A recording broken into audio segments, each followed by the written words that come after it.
All right, today it's finally time to get started with the lawn. I've seen on YouTube that so many other people have already started, but we live in Sweden, so what can you do? But as you can see from behind me, the grass has started growing. So what I'm gonna do today is I'm gonna kickstart the lawn a bit. So I'm gonna mow everything really short, and then I'm gonna aerate it, make sure you get air and nutrients down to the roots, and also relieve some compaction. And after that, I'm gonna reseed all the dead spots I have. That's from snow mold from this winter. So that's what we're doing today, and I am super excited to just get going. So let's first mow the lawn short.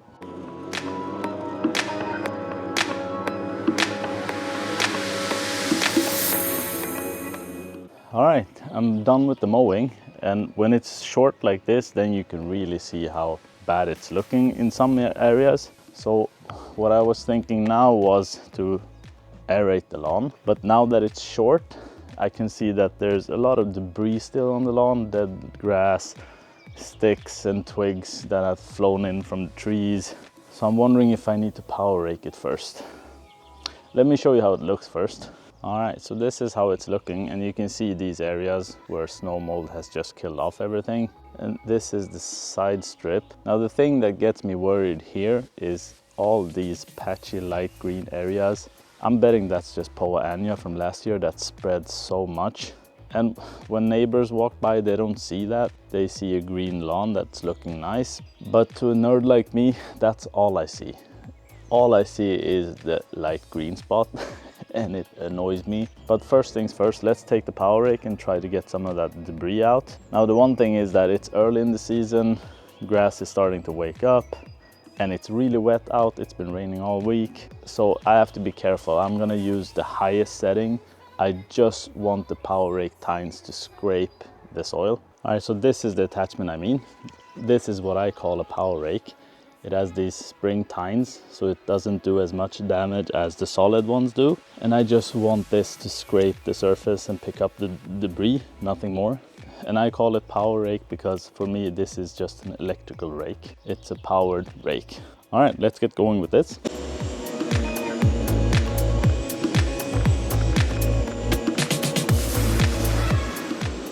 All right, so this is what I'm picking up.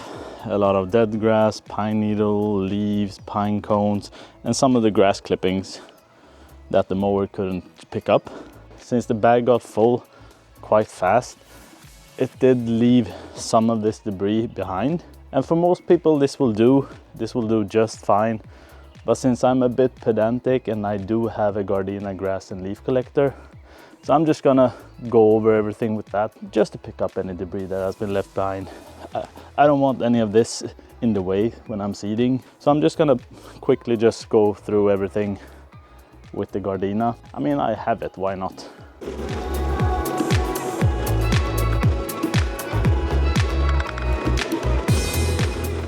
All right, as you can see, I mean, it did pick up a whole lot anyways. This is one bag for the backyard.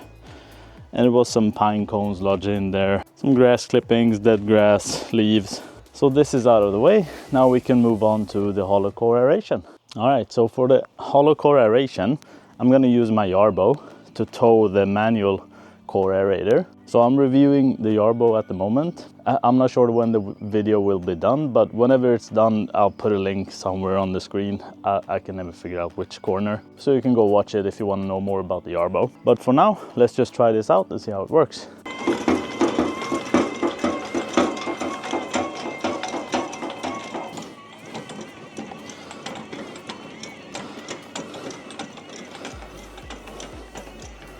Well, it seemed to be working. Controls are a bit difficult because I'm kind of new to this. And you need to kind of plan for the turns far ahead.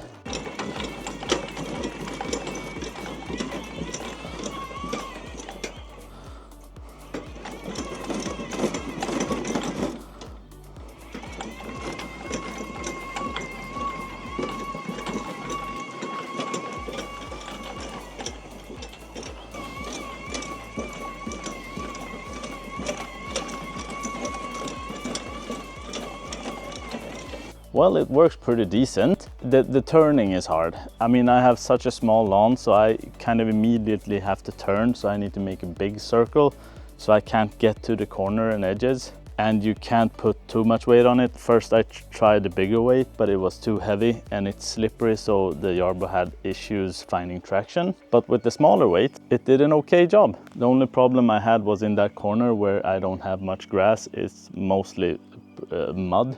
And since it's wet out, it was hard for it to find traction, so you can see the tracks there from the Yarbo. But on the rest of the lawn, it did a pretty okay job.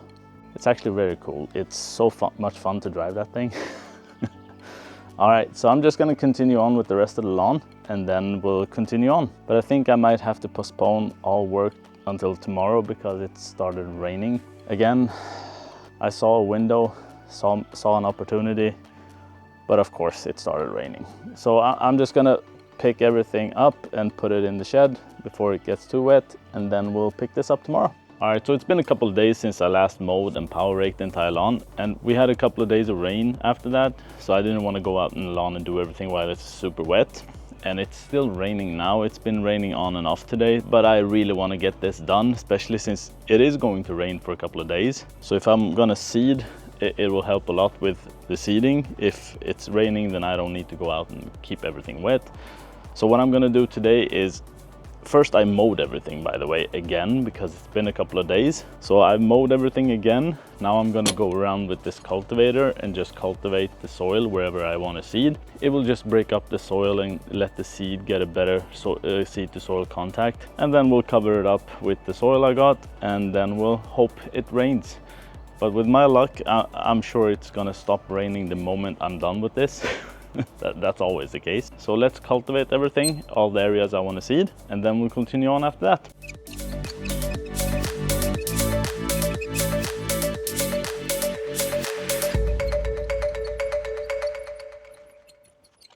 So I cultivated all the areas I'm going to seed. Now you could argue that I don't need to do that since I did the power raking. It's pretty much the same. It's just a matter of loosening up the soil so the seeds can get better contact. And it's just me, I just want to do it properly. But if you power raked and the power rake actually got into the soil, loosen it up a bit, that'll do just fine. So now I'm going to take the Yarbo, and I have the tow hitch on, and I've attached a wagon to it. So I'm just going to go get some soil, and I've actually activated the follow me mode on the Yarbo, so it just follows me around. So I'm gonna get soil, and then I'm gonna mix the soil with seed and go around and reseed everywhere I need to reseed. All right, so let's do that. Follow me, dude.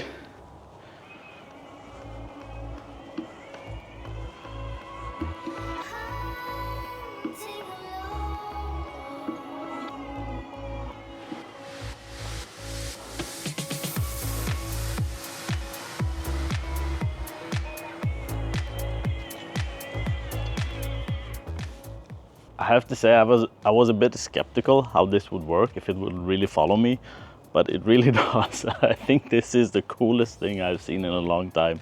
All right, so I have the soil here, and for those of you who have followed my channel for a while, you know I like to use this stuff. This is called K-dress. It's available in Sweden. So for any Swedes out there, this is awesome stuff. It's a mixture of sand and soil, mostly sand, or maybe not mostly sand, but a lot of sand. And it's also pre-fertilized. That's why I weighed it off with fertilizing anything, because this stuff is already pre-fertilized. So you don't need to have a seed starter or anything like that. This will do just fine. And I love this stuff. It's just super fine, super nice. No clumps, no stones, no sticks, twigs, anything in it. So now I'm just gonna mix in some seed in this and mix it around, and then go around filling up all the bare patches I have. And the seed I'm gonna use is, I'm gonna just focus on using the ryegrass and the creeping red fescue. I mean, just the other day we had frost during night, so if I'm gonna seed Kentucky bluegrass or anything right now, it's gonna take forever. So for now I just want the patches to be gone. Bare ground is never good. That gives weeds a chance to grow. So I just want to cover that as soon as possible. So I'm gonna go with ryegrass, a lot of ryegrass for now. Then this fall, when it's a bit more moist out and you have higher soil temperatures, you don't have frost at night, then maybe we can go heavier on the creeping red fescue and the Kentucky bluegrass. But for now, it's just a matter of getting all the bare spots resown, keeping weeds from taking over. All right, so let's mix some seeds into this and start spreading it.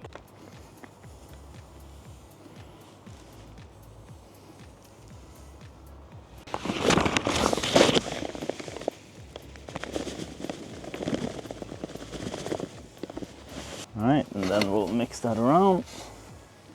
First time ever I remember to get the gloves. Usually I just dig in, and then when I want to touch the camera or anything, everything gets dirty. But for once I remember to use gloves, because it's actually easier to just mix everything by hand. Alright, so I'm done mixing everything, and this is how it's looking. Now I get a lot of questions about the ratio with the seeds and how much soil, how much seed do you need.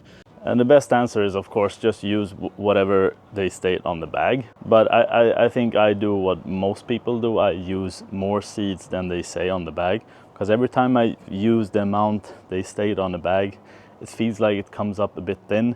Then you have some birds eating some seeds, you have some seeds that wash away. I mean, a lot of things happens. And like the RPR that I have, it's been in the bag for 2 years now. It's a 25 kilo bag. So I've had it for 2 years, and the germination rate might have gone down over the years. So I always end up using a bit more than what it says on the bag, but that's up to you. All right, so now let's get this spread out. And of course, I'm just gonna use the follow me option on the Yarbo, so it just follows me around, and then spread it where I need to spread it.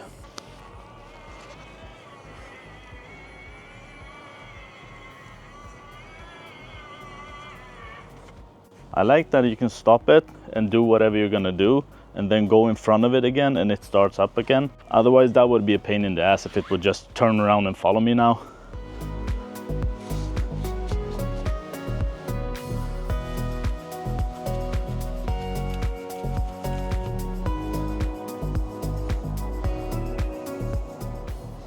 All right, let's move the Yarbo a bit to the new area.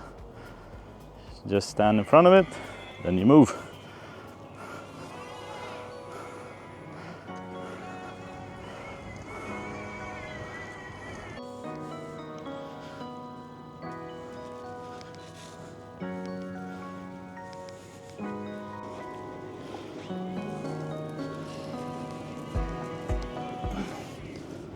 Thank you. All right, so I think I covered all the bare spots now. I'm done with the seeding. Now I just want to go around with a normal rake, make sure I rake it in, and then I'm gonna get the garden roller, make sure I roll everything in so it's nice and firm and have good seed to soil contact.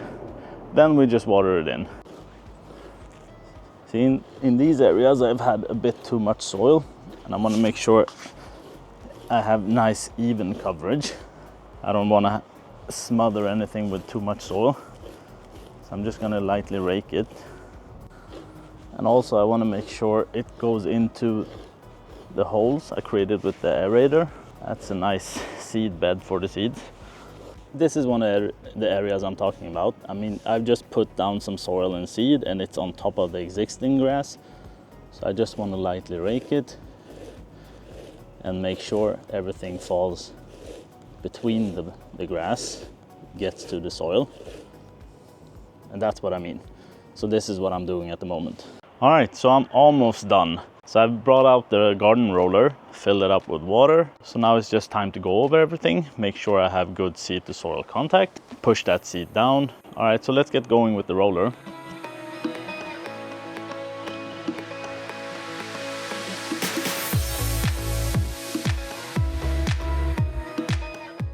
All right, so now I'm done with everything, and lo and behold, it's actually starting to rain a bit. I think I'm gonna water it in anyways, just a little bit.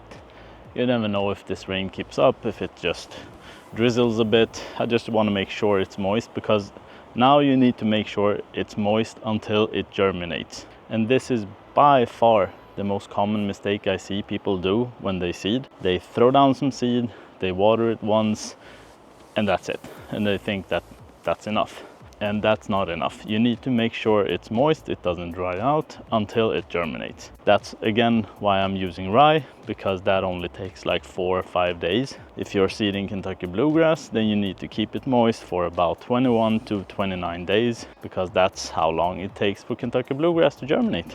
And that's the trade-off. I mean, sure, that Kentucky bluegrass on the side survive winter the best, but still, during those 29 days, you have weeds that can take over, seeds that will be washed out, and if it's sunny out, then you have to keep it moist. So I'm wondering, reseeding every year versus doing it with Kentucky bluegrass, I'm not sure. Because even though it managed winter best, some of it did die off. I still had a couple of bare spots here I had to fix after winter because snow mold will kill it off anyways, even if it can resist it better than ryegrass. So I'm wondering, well, let me show you how it looks at the moment. So this is how the lawn is looking at the moment. Fixed a lot of bare spots, and let me show you the front. So that's how everything is looking. Hopefully this will germinate soon enough. The ryegrass first, then the creeping red fescue. And I do have a lot of dips and holes I want to fix. My lawn is a bit bumpy. Now you could level it off while you're seeding.